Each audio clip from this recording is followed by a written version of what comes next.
આવો હવે.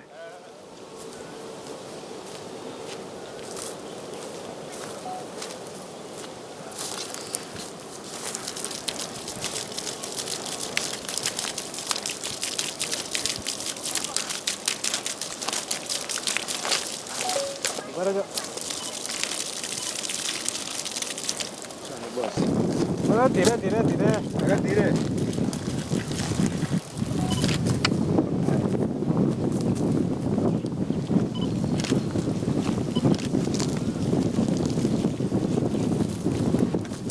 હવે પાછું ચડક નાખી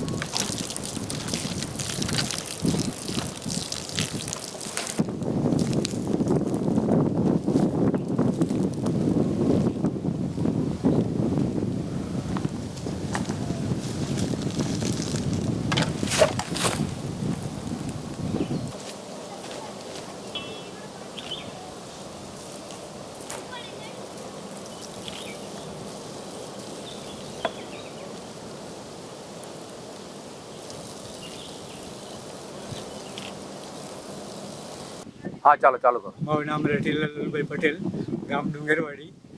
ને મારે રોજ આ ઝાડવા રોપેલા એ મારે એટલે કારણ રોપેલા કે મારી ભત્રીજાની બેબીનો જન્મ થયો ત્યારથી મેં નિશ્ચય કરેલો કે મારા એક એક ઝાડ એની બર્થડે અને પહેલા દિવસે લગાવવા ચાલુ કરું.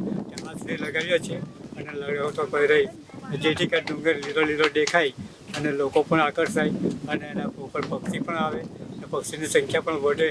એટલા કારણે અમારે રાત દાડો એના પર પાછળ અમે મહેનત કરી રહ્યા છીએ. અને ગમે તે ઠંડી હોય ગરમી હોય અમારે 2 ટાઈમ પાણી નાખવા માટે આવવાનું એટલે આવવાનું જ બસ. એ જ અમારો ધ્યેય છે કે જેથી કરીને ડુંગર લીલો દેખાય.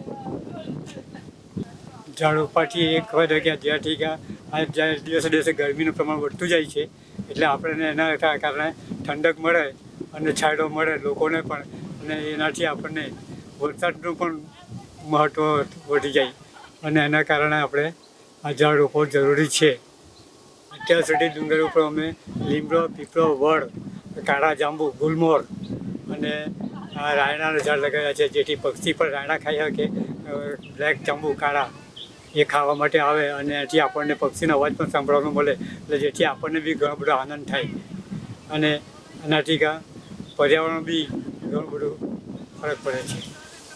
અને મારી સાથે બીજો પણ એક દોસ્ત છે નટુભાઈ કરીને તે પણ ડેઈલી આવે છે અને એણે પણ વડ લગાવેલા છે.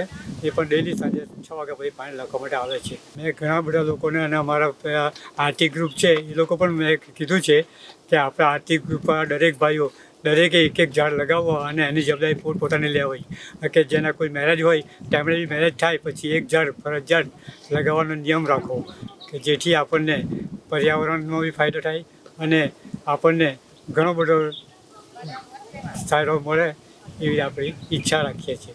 5મી જૂને પર્યાવરણ દિવસ આવે છે તો એના માટે ગવર્મેન્ટ બી વૃક્ષો લાભ આપે છે. આપણે પણ અહીંયા આ મંદિરની આજુબાજુ એવા ઝાડ રોપો કે લોકો અહીંયા જોવા માટે આવે અને પબ્લિકનું પ્રમાણ પણ વધી જાય